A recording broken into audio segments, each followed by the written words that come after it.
Okay, so we're going to have a look at another advanced mechanics question. So here we're asked, a stone is fired at an angle of 30 degrees up with an initial velocity of 120 meters a second. We need to find the x and y components of the initial velocity. And then for part B, we need to find where the object hits the ground and its terminal velocity. Okay, so we'll draw a diagram of this. So this will be a projectile motion question where the object will pretty much have a parabolic path. The initial velocity is 120 meters per second, and we are told that the angle is 30 degrees. So that means the angle from the horizontal, theta, is 30 degrees. So we need to find, using our velocity triangle, the velocity in x and the velocity in y. This is 30, this is 120, so we can use this is velocity initial in y, this is velocity initial in x. We can use sine.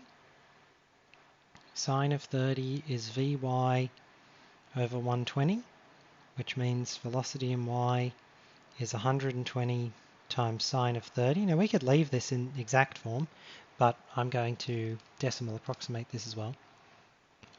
Sine of 30. So that is 60. And then we want cosine of 30 will help us find x. This will be v of x over 120. This implies v of x is 120 times cosine of 30. We can put this in our calculator as well. Times cosine 30. This is 103.92. 3.92. This is meters per second. This is meters per second. Now we can check this quickly using Pythagoras' theorem. We can take the square root of the sum of the squares of these two values. 60 squared plus 103 squared. That gives us 119.2. So we know that these two values are likely to be the correct initial velocities. And these are, in fact, the correct initial velocities in this question. For the 103.92, we should specify this rounding is 2 decimal places. The question does not ask us, so we do not need to be particularly careful. If your teacher has told you that when you answer a particular question you have to follow their instruction. Here we were not actually told. In fact, I wrote and structured this question, so I've not specified. So 60 and 103.92 are perfectly fine. But if you're given specific instructions, follow them if you wish to get all of the marks. So that's part A. Now for part B, we're told find where the object hits the ground and find its terminal velocity. Okay, so this is a little bit more complicated. We need to think about the accelerations, the velocities, and the positions in order to do this. So this is how we're going to do this in this question. So the acceleration in x is 0. We're assuming there are no accelerations in x. The acceleration in y is minus 9.8, which is gravity. Now, the velocity in x is essentially a constant, right? This is going to be the initial velocity in x.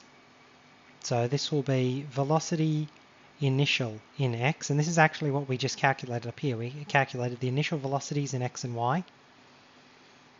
So the velocity in x will just be the initial velocity in x. The velocity in y is a little more complicated. It will be minus 9.8 times time plus the initial velocity in y. And then we can also find the position.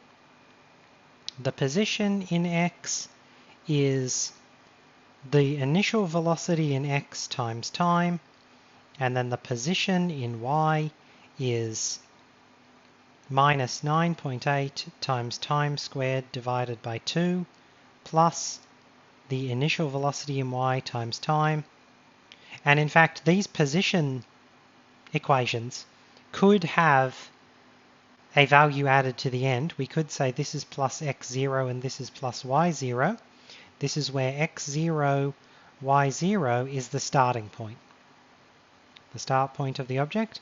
We've chosen to start our object at the origin, so these are 0, 0 in our case. But if the object for some reason was not starting at the origin, you would have to add these in as well. So these are all our acceleration, velocity, and position equations. So I find where the object hits the ground and its terminal velocity. So we're going to use the position in y formula.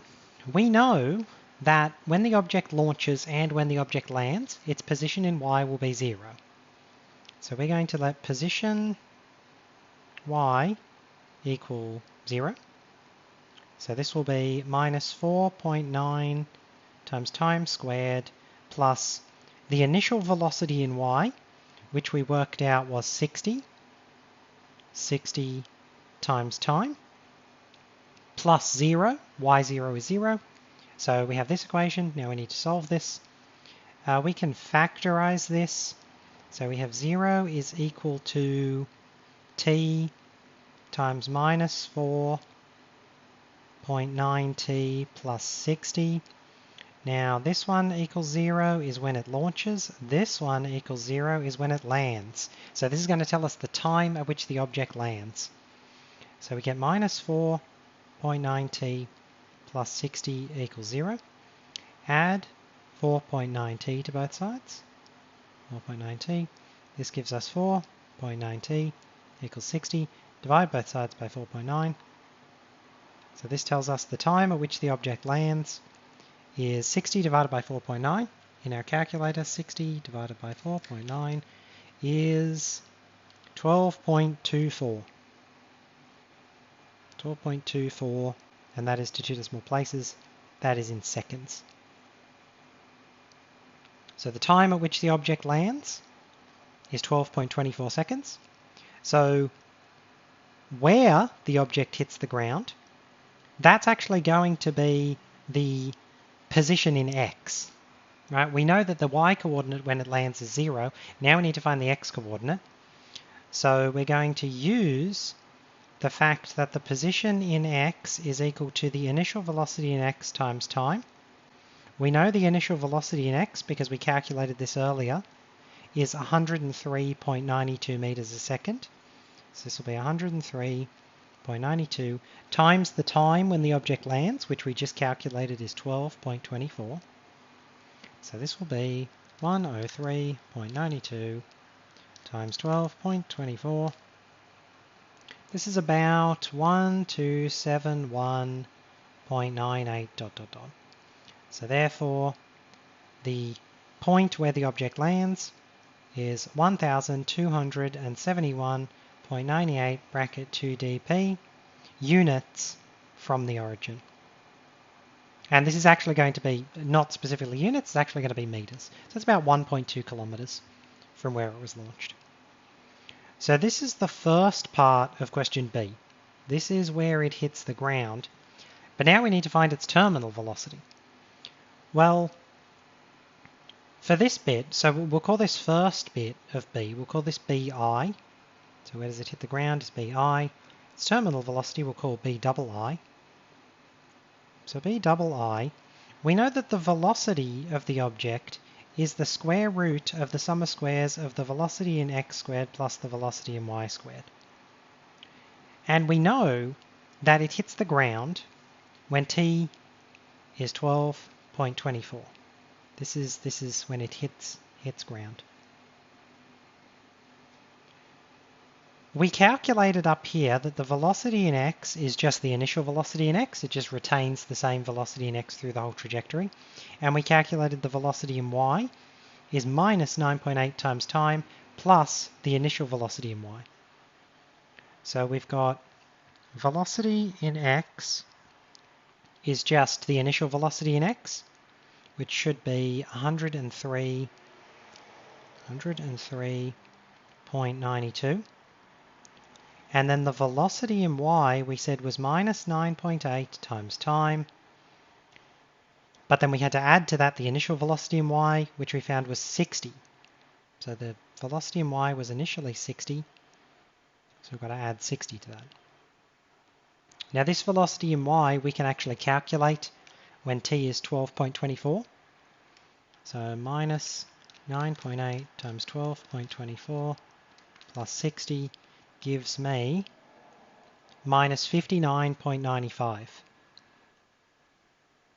Minus 59.95 dot dot dots. This is about minus 60. So our velocity at the time when it hits the ground is going to be the square root of the sum of squares of these two values.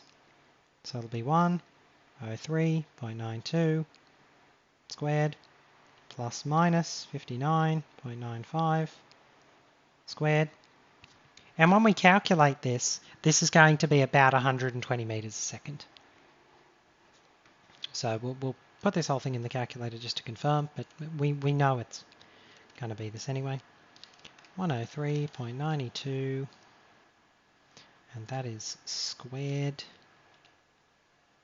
3.92 squared plus minus 59.95 squared. That is, now let me make sure I have my numbers correct here, 103.92 squared, and then we have plus minus 59.95. We'll put the squared on the outside. We need to make sure, when you evaluate these, you need to make sure these go into your calculator correctly. So this means the terminal velocity, the velocity at the end, is 119.97 dot dot dot meters per second. And this is about 120 meters per second. This is roughly its launching velocity. So it goes up, it keeps the same x velocity all the way. As it rises, it slows down. Then as it falls, gravity starts to speed it back up again. And so by the time it lands, in this case, it lands pretty much with the same velocity that it launched with. And this is the answer that we're after in this case.